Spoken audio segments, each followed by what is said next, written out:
Next, I'd like to talk about some good practices to employ during the interview.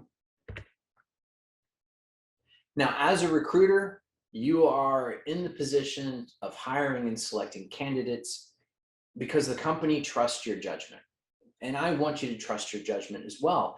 But at the same time, try to challenge your perspective when you come across someone who is neurodivergent. And it's actually not that hard to spot someone who's neurodivergent. It's someone who seems weird or off or unusual or different from the norm.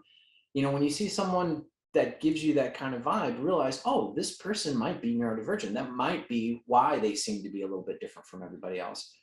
And try to be a little bit more open and accepting of that.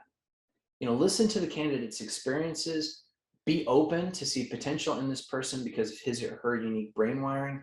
Recognize that someone might not be very eloquent and may not speak particularly well, but they may actually be brilliant at the task at hand.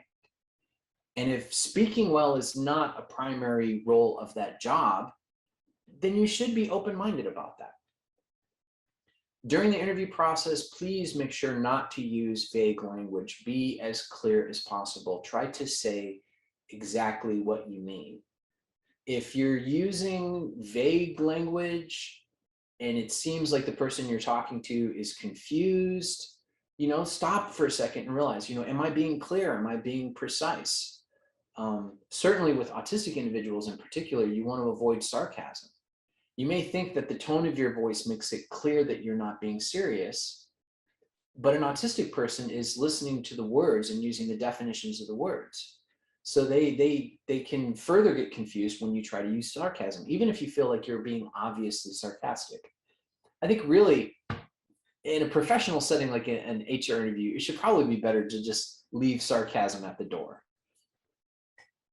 And finally, you know, a lot of people get anxious when they're being interviewed, but in particular, neurodiverse individuals can get extremely anxious. And, you know, you want to push back against that by being patient and accommodating, encourage them to relax, encourage them to take their time. And at the same time, if they change topics or go off course or get too lost in the weeds about some subpoint or something like that, don't be afraid to bring them back on topic and say, okay, well, you know, we only have so much time for this interview. I want to make sure that we get to all the important questions. If it's okay, I'd like to ask the next question, please. You know, many of us on the spectrum recognize that we get lost in the weeds, and we actually appreciate when someone brings us back on task and helps us refocus on the task at hand. So absolutely, don't be afraid to do that with neurodiverse individuals.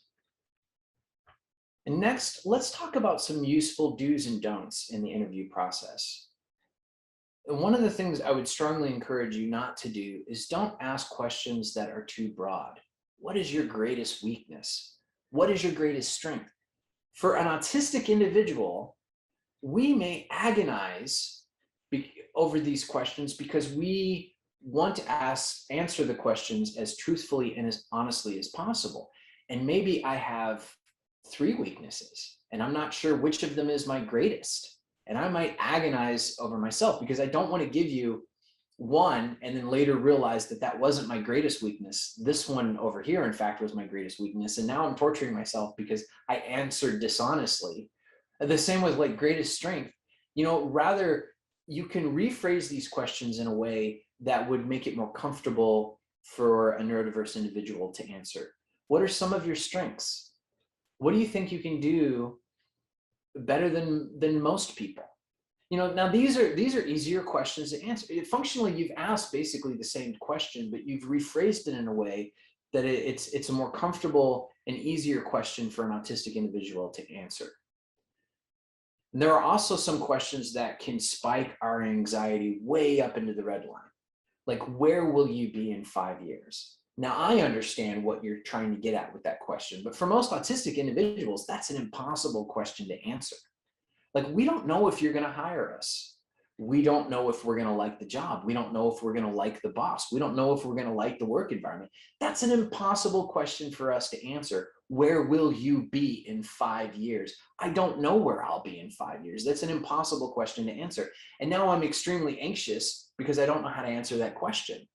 You could rephrase that question in another way, and then suddenly It's a much easier question to tackle. How would you like to see the next 5 years of your professional development evolve? If you got hired here, where would you like to see your career advance in the next 5 years? You know, those kinds of questions. It's functionally the same question, but now it's been worded in such a way that it's easier for me to answer. And I hope you're starting to see the logic behind some of these do's and don'ts. Now, another thing is don't get caught up in the social norms. You know, most neurodiverse individuals, some of their social norms are going to be different from everybody else. They may not smile a lot. They may be a bit stone-faced. They might have difficulty with eye contact and might not make as much eye contact. Now, I know for the neuromajority, someone who is avoiding looking you in the eye is probably feeling guilty about something, or they may be trying to deceive you in some way. But for autistic individuals, this is not the case. It's just difficult for us to look people in the eye. You know, if you see someone who's behaving in these manners, try to consider whether those are critical skills for the job. You know, if you're hiring them to sit at the front desk and greet people as they come in the door, then yeah, being able to smile and make eye contact is probably important. But if they're sitting in a cubicle somewhere, pounding away at a computer, how critical are those skills really? And if they're not critical skills for the job, try not to worry so much about those things. Instead, kind of focus on what the candidate does have to offer, what they do bring to the table, what they can bring to the workplace, and see if that is a good fit for the jobs that you're offering. And a couple of final bits of advice on this is if there are multiple interviews that are happening back to back, try to allow a break to avoid overwhelming the candidate and allow them to process the information from one interview before they go to the next. And the final bit of advice, I think, is one of the most important. Prep the candidate in advance by telling them what to expect. By the way, I don't think this is something you should just do for neurodiverse individuals. I think this is just good practices across the board. People don't like uncertainty. They don't like going into a situation where they don't know what is expected of them or what is the order of operations. Most people get a little stressed or anxious in an unfamiliar situation like that. Now, neurodiverse individuals, particularly autistic individuals, we can get tied up in knots with stress and anxiety about this. We want to know what's happening. We want to know the order. So if you tell us things like, what is the basic format of the interview? How many people will be present at the interview? How long is it expected to last? Will it include a tour of the facility and so forth? You lay out an order of operations and share that with us. Now, we know what to expect. And more importantly, if there's some aspect of that that we need to prepare for, particularly, we've been forewarned so we can prepare for it. And then we can come to the interview feeling more confident and being able to follow through. Now, with an autistic person, it's important to actually go along with that plan. If at any point you have to change that plan, please warn them. By the way, you know, the next thing we were going to have is a tour, but we're not going to be able to do that. So we're just going to skip that. We can kind of roll with that. But if we're expecting a tour and you just skip it and don't say anything about it, then for the rest of the interview, all we're thinking about is there was supposed to be a tour. What happened to the tour? And we might not be bold enough to just come out and ask you.